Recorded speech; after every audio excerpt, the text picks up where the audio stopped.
Well, good evening, everyone. It is Alvie from Just Alvie News with a case update on two important cases. I'll give you guys a few seconds to log on. While you're waiting, go ahead and click a reaction, click a like, click a love, all that good stuff. Don't forget to hit share. I just spilled soda all over the desk 3 minutes before I went live. Definitely give that 30 seconds and wait for you guys to come on. A lot to cover tonight, for sure. I know two cases, a lot to cover. Make sure you say hi down in the comments. Hopefully Facebook will show them to me. I'm waiting for my notification to come on. Right now, as I'm wiping everything off. What's up, Tracy? No, where did it go?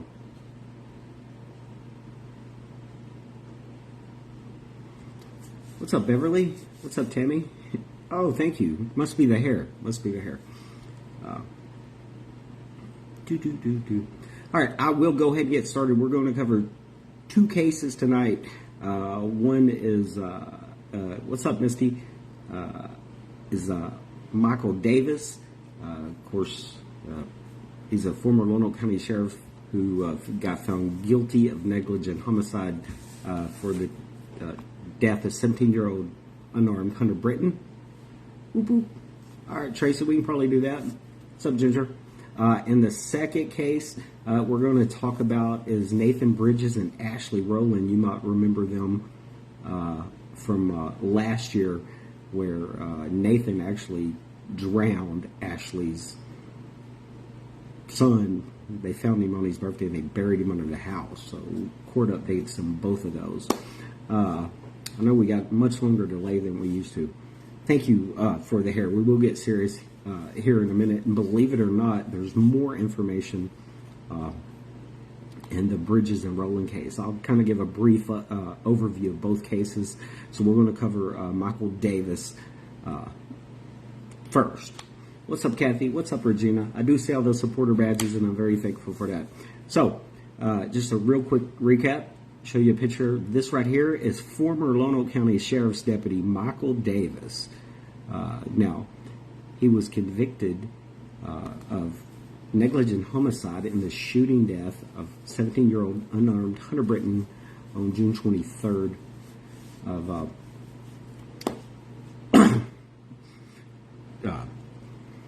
squirrel, year before last. I forgot what year it is.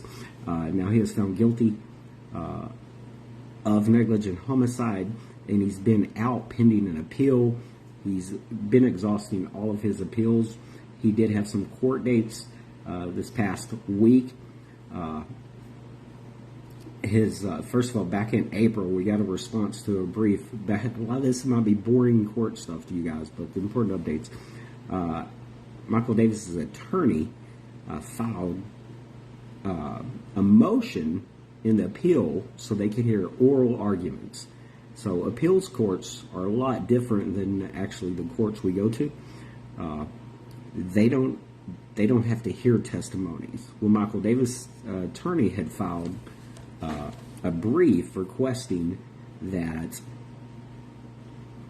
they hear oral arguments in this case.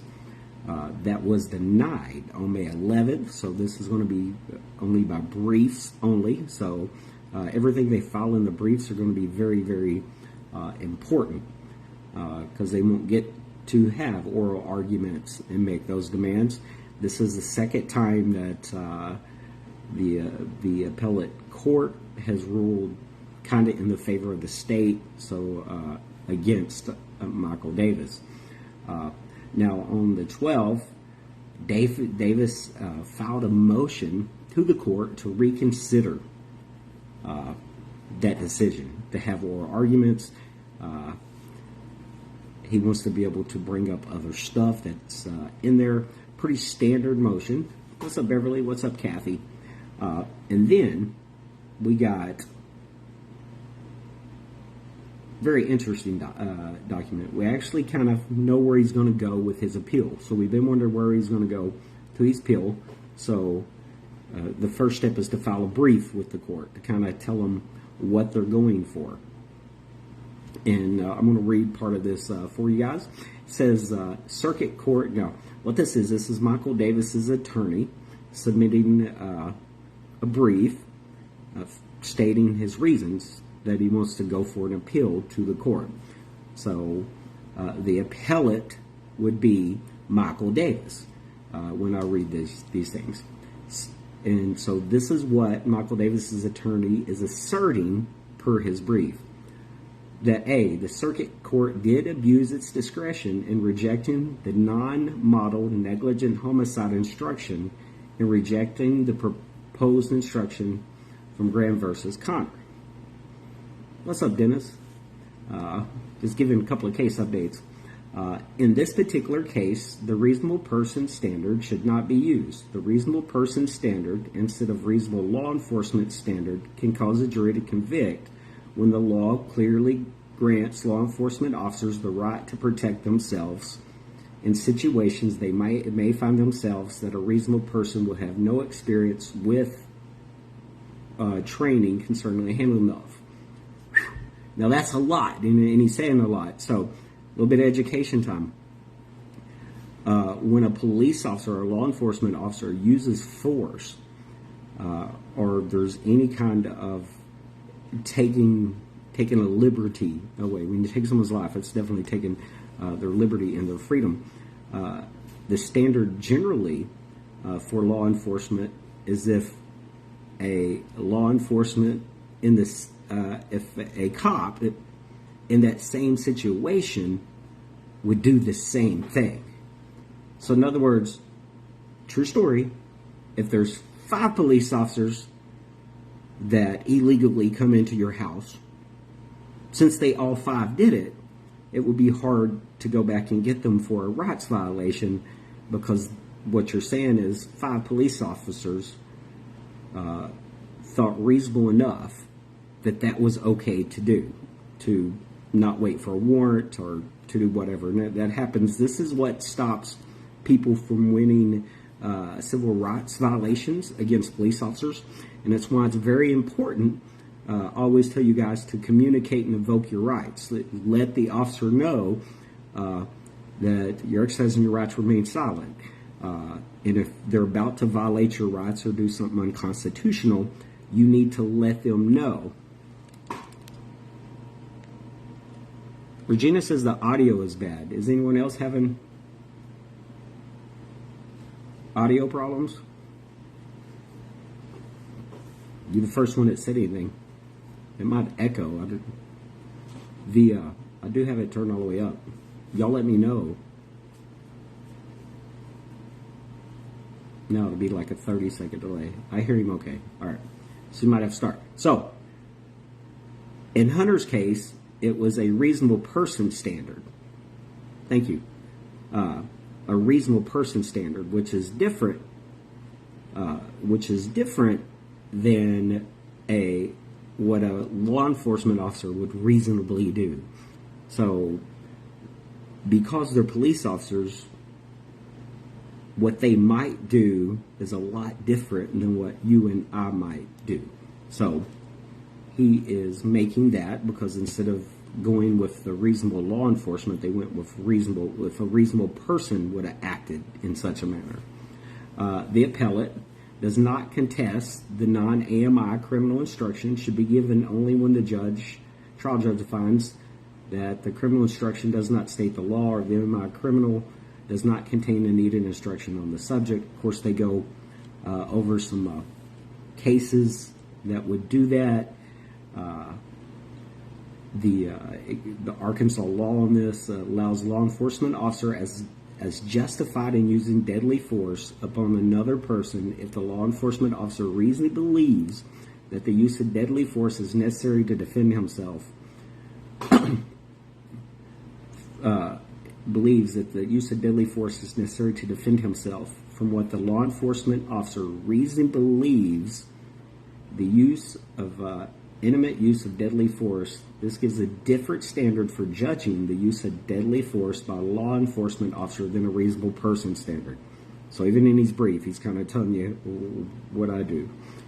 Basically, he's saying a cop probably shoot faster than we would in this situation. Two requested jury instructions are non-standard instructions, but they are a correct statement of law. The model instructions do not address these situations as in this case.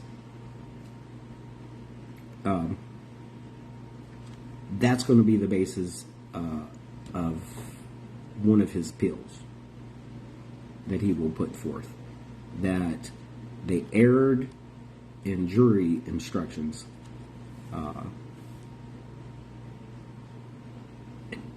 What a good way to actually shed light on the fact that there's a different standard for police officers than there are us. And that's why it's important to let those police officers know, if you feel like they're violating your rights, that they're violating your rights, and their qualified immunity might get rejected. I am super, super duper sticky. You guys are either quiet or the comments are just not working. Now, as far as Davis Squirrel, how the appeal, he better not win any appeals bad enough he's looking at a year. Right? Of course, you know, he can only serve up to 1 year in jail, and it's a misdemeanor. We're here. Okay, cool. Y'all just listen intently. Maybe I'm not used to that. Now, how the appeal process works, now that Davis has his first brief in, the state will give their brief, and they'll go back and forth, and this whole case will be handled by briefs. So Granny Beck, Hunter's grandma, originally thought she might have to testify, you know, based on some court letters and everything we got. They're not going to do that. They're going to file it by briefs. And when you file things by briefs, in my opinion, it's harder for the defendant, because the lawyer doesn't get to speak to the appeal board. No, Dennis, this is the criminal case for Michael Davis, the actual criminal case. He's in the middle of his appeal, and the appellate court said they would not hear any oral arguments with his appeal and only take briefs in the matter. So what was just reading, and Dennis, make no joke about it, I'm glad you brought up, is it civil? They will use that same argument in the civil case. If that comes out successful, it'll make it harder for any judgments against Michael Davis, because they'll say a reasonable law enforcement officer acted that way, and it makes it more difficult to overcome their qualified immunity that they have. Of course, you know, the city and stuff will still be liable for that. Attorney needs to be jailed in his I know he does, but he's gonna. It's a misdemeanor, man. It's a misdemeanor. It's the same exact charge that if you got caught with a small amount of marijuana. So it's kind of sad. So as we get more updates in that case, I will definitely let you guys know. We're never going to let him forget what he did to Hunter. I mean, to me, that's plain and simple. I'm going to keep yelling justice for Hunter. You guys will hear me talk about that at all. Kathy's late. What do you mean, what? Kathy, you'll have to go back and catch the first part of the video there for the Hunter Brittain, because the next case is going to be on Ashley Roland and Nathan Bridges. Oh, definitely, Dennis. The good old boy system out of Lonoke, definitely in there. Definitely in there. The next part we want to talk about, and guys, what I want to do, I want to spend like 15 minutes on each. Probably end up spending more on this next case. That way, you know, we have a shorter video, and then I'll come back on directly after to we can talk about it more, but definitely we can talk about it here. Next case, the civil case won't proceed to after the appeals, Regina, by the way. And if y'all do have questions about the Hunter Brittain case or the Nathan Bridges and Ashley Roland case, put them in the comments. Even afterwards, I'll go back and read, and that way we can get them answered. I might not know, but I'll definitely help you find them. So, Next case I want to talk about is Nathan Bridges and Ashley Roland. Now, I don't know if you guys remember, but these two POSs right here, I'm going to show you Ashley first. That's Ashley Roland, and that's Nathan Bridges.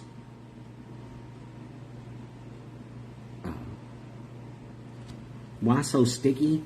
Because I spilled soda all over me in the counter right before I come on. That's why I'm wiping everything down.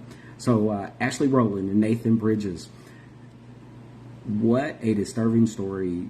You know, this is it's one that has bugged me. I've literally lost sleep over this case. Ashley's son, I'll show you here, Blu Roland, was found buried underneath Ashley and Nathan Bridges' hallway. They, God help them. So, here's what happened. That little boy, by the way, they found him on his birthday. They found him on his birthday. That little boy, Blu Roland, had pointed his finger at Nathan Bridges, who was Ashley Roland's boyfriend, and he bit down on Nathan. Sorry, Blu bent down on Nathan's finger.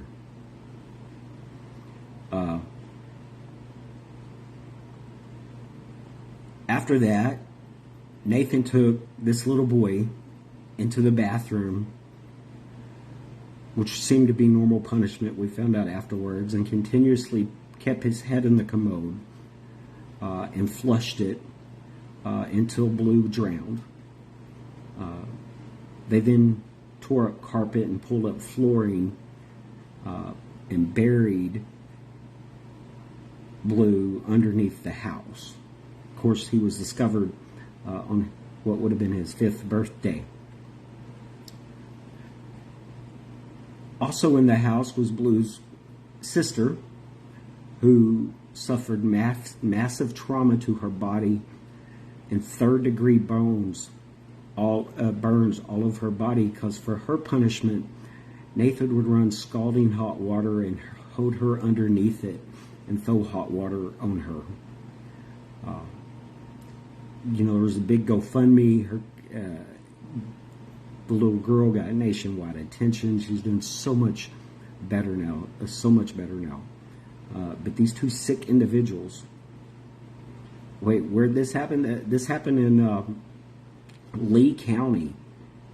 If you remember Lee County, I'll tag the stories on it. Dennis, it was one of those that I'd posted their pictures and someone told me I had the wrong ones, and I'm like, no, I really don't. Just sad. I'll put the link to it, or you can go search on the videos. Even how the neighbors noticed the little boy had been missing, and they went over there. You know, and I got some pictures in my inbox that I'll never forget of the little boy. By the way, I am seeing the comments about the hair. Thank you guys. It's just kind of inappropriate for me to... This case makes me sick. You get what I'm saying? Because this little boy didn't do anything. And these abusers did that. And to think what the little girl went through as well.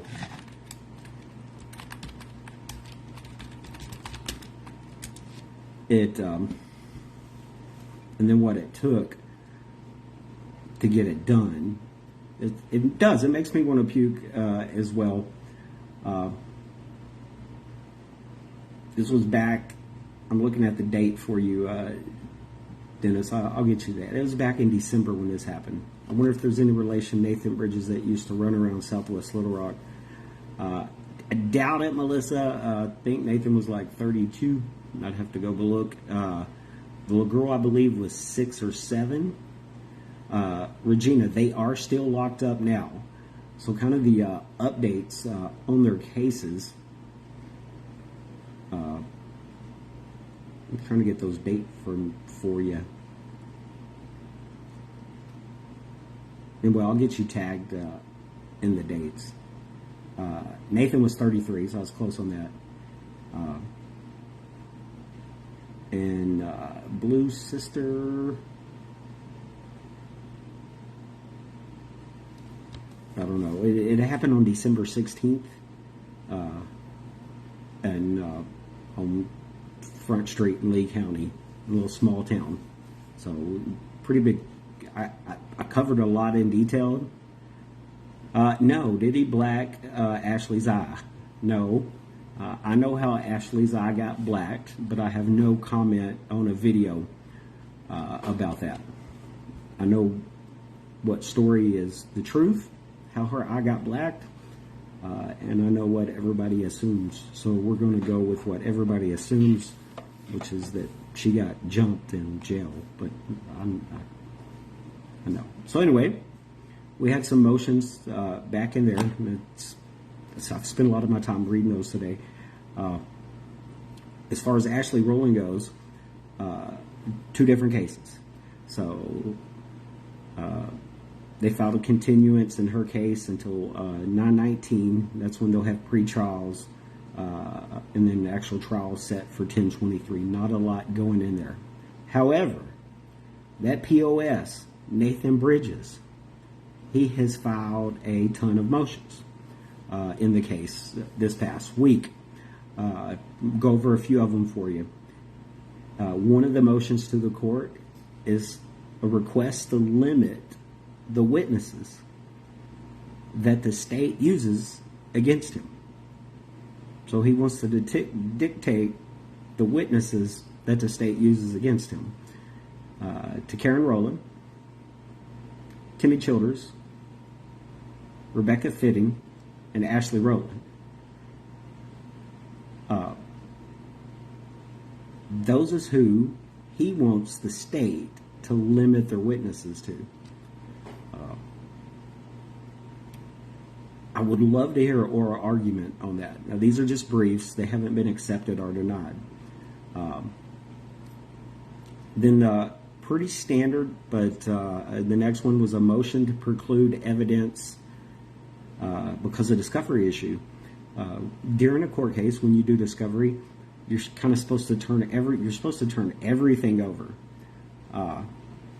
to the defense. So the state has to turn everything over to the defense, and he's arguing in his motion that the state failed to meet that burden, and he provides a list of items like 65.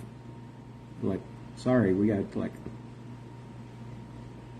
201 things on the list that the prosecution team provided him and gave him an open file. He's arguing the open file violates discovery and puts an undue burden on the defendant. So that's one.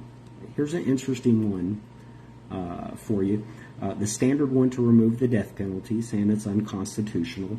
That's pretty standard in a death penalty case because they are going after the death penalty for Nathan Bridges. To remove the death penalty in the case. And then they want to eliminate a death qualified jury. To have a court appointed attorney, he did, then he changed attorneys. So a death qualified jury. Now, what in the world is a death qualified jury? It's a jury pronounced fit to decide a capital case, a murder case in this. A death qualified jurors are composed of jurors who are not strictly opposed to capital punishment, but who also do not believe the death penalty should be imposed in all cases of capital murder. While the death qualification process is designed to produce a fair and impartial jury, social science research suggests that it instead produces a jury that is biased against the capital defendant. So, a death qualified jury. So some of the jury instructions questions that they get to ask is, do you believe in the death penalty? Could you impose the death penalty in a capital case? Do you think the law dictates death penalty in a capital case? A prosecutor can disqualify that juror in a capital case for that reason. So if they say, yeah, I believe in the death penalty, but I don't think all capital murder cases should get it, the prosecution could disqualify that juror from being on the jury pool. So in other words, the prosecutor's idea would be to get jurors that believe in the death penalty and believe that's what it should be for capital cases. So trying to get that death qualified jury in that particular case, which would benefit him in the way of saving his life. Maybe. I don't know, because even when I tell you guys a story and I relive it, it's horrific. So if they get to hear everything we do, I don't know how they couldn't convict that way, because the jury will have to decide. Next one's pretty interesting. It's a motion to prevent covert or overt elicitation of information. Here's the basis of this legalness. They want the prosecution and investigators to stop any ongoing investigations that they got against Nathan Bridges. So if they're listening, if they're watching, if they're reading, and they're gathering information, what they're asking is any information that they gather from that be excluded. And in this particular order, he asked the judge to order it as soon as possible to do it. And that's to stop more questions, getting more witnesses. So they're basically trying to limit how much actually gets in, which is a pretty good defense attorney. The next one, boy, I want to read this one to you. This is an interesting one here. Motion to prohibit photographs. I'm going to read some of it to you. Now think about this. This is what they're trying to get the judge. No photographs. Comes now the defendant, Nathan Bridges, by and through counsel, pursuant to the 6th, 8th, 14th Amendments to the United States, blah, blah, blah, or any state's witness and all other applicable state and federal law requests this court prohibit the state or any of the state's witnesses in this case from alluding to, referring to, or in any way bringing before the jury any evidence concerning photographs of the deceased, pictures taken at the scene of the crime or in autopsy, which depict blood or the wounds which the deceased received, as such would only serve to inflame the jury and can resolve no dispute factual in the case. Defendant is charged with capital murder and the state is seeking the death penalty. Number 2, defendant hereby stipulates the cause and manner of death and also to the location of the body of the deceased at the scene, which can be demonstrated by a simple diagram. Therefore, the photographs can resolve no disputed factual issue in this cause and should be excluded under Rule 402. Pause.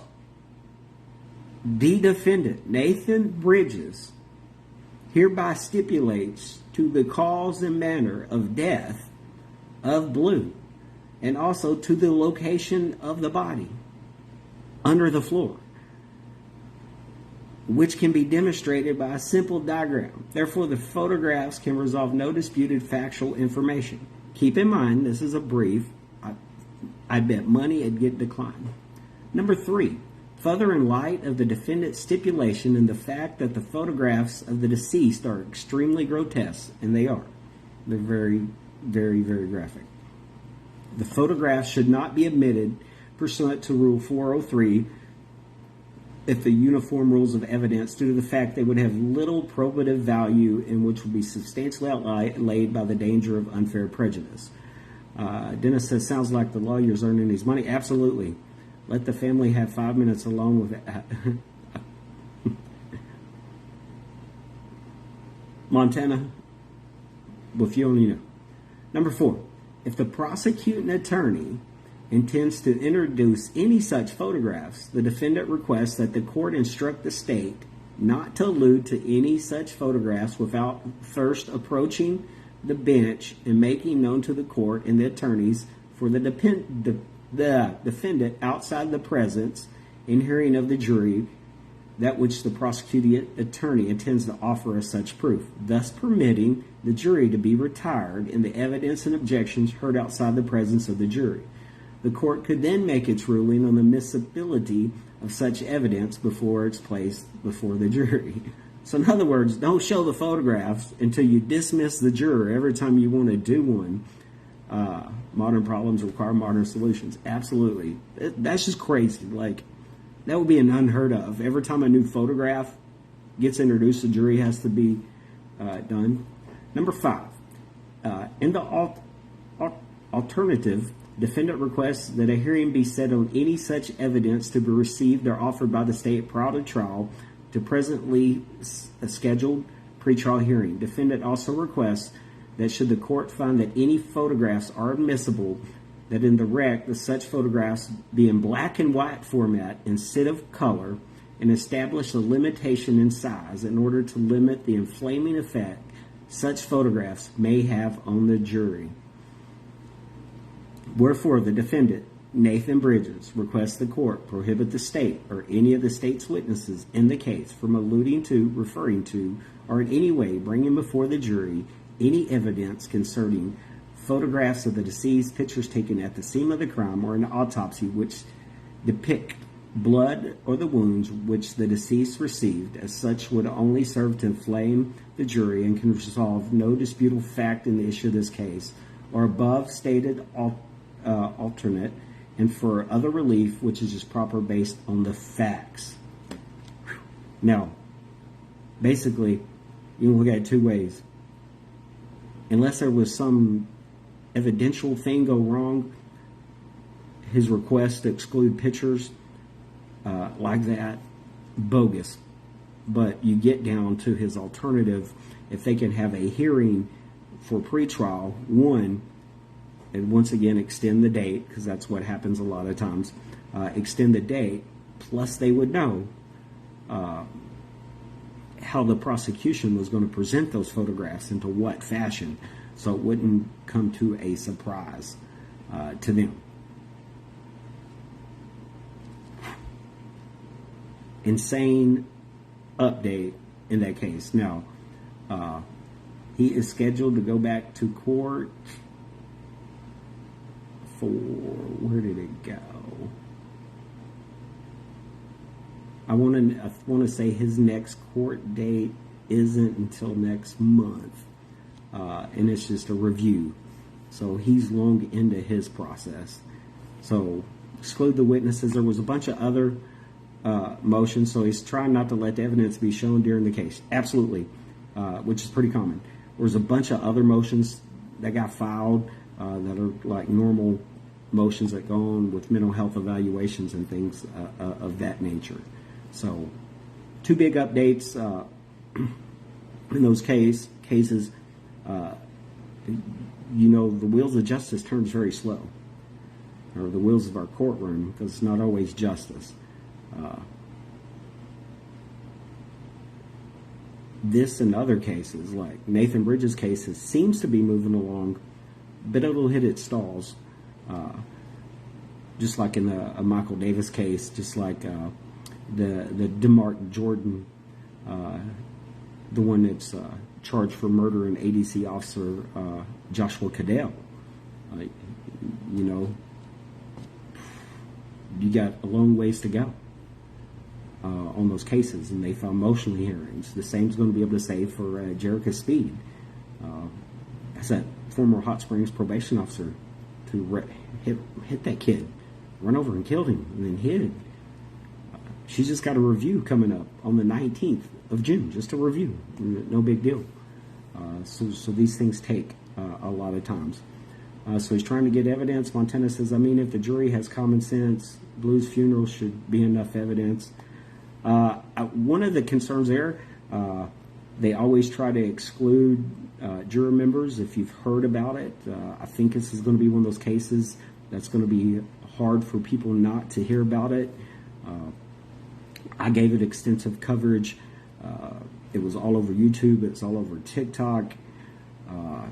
So finding jurors that hadn't seen it on social media will maybe be challenging. Those are pretty common questions. I know in the Michael Davis case for killing Hunter, social media news and what you hear on social media came up. It's going to take months for that judge to go through those motions alone.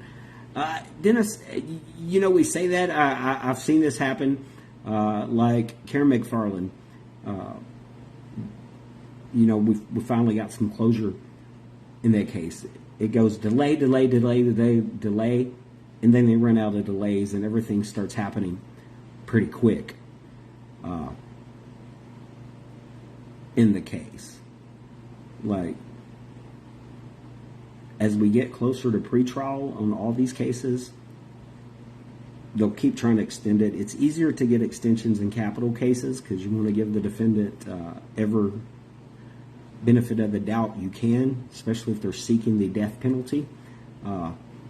So it's easier to get extensions. Somebody like Jerica Speed, it's not a murder case, not like a capital case. So her extensions won't be as easy to obtain as other people. Montana says, sign me up. You never heard this case. Well, I'll tell you what I'll do. I'll drop the link in the comments and I'll reshare it. Man, it tore me up back when I first started covering this case, because people that found the body actually sent me pictures from inside the house. And of course the little girl, his sister, was just burned so bad, and internal bleeding and head injuries, and very disturbing case. Very, very disturbing case. But I'll definitely reshare it for you guys. I'm going to get off here for a few minutes. I am going to come back on at 10, but I want to keep it under 30 minutes on these two case updates. Definitely don't forget to hit share on the video. And she weighed like 36. Oh yeah, she was like ultra skinny. The little girl, they was not feeding her. Heartbreaking for humans to do that. All right, I will be back on about 20 minutes. We can take all your questions on the Michael Davis case, and we can talk more about Nathan Bridges and Ashley Roland, or whatever you want to talk about. This is Alvie from Just Alvie News. Y'all say a prayer for all the families involved in all these cases. Especially that little girl, Blu's sister. She's going to need therapy for the rest of her life. Hunter's sisters and his friends that was there is going to need therapy for the rest of their lives. Hands down. All right, guys. I'll catch y'all in 20 minutes. This is Alvie from Just Alvie News, reminding you to hit that share key, click a reaction, and always make good choices.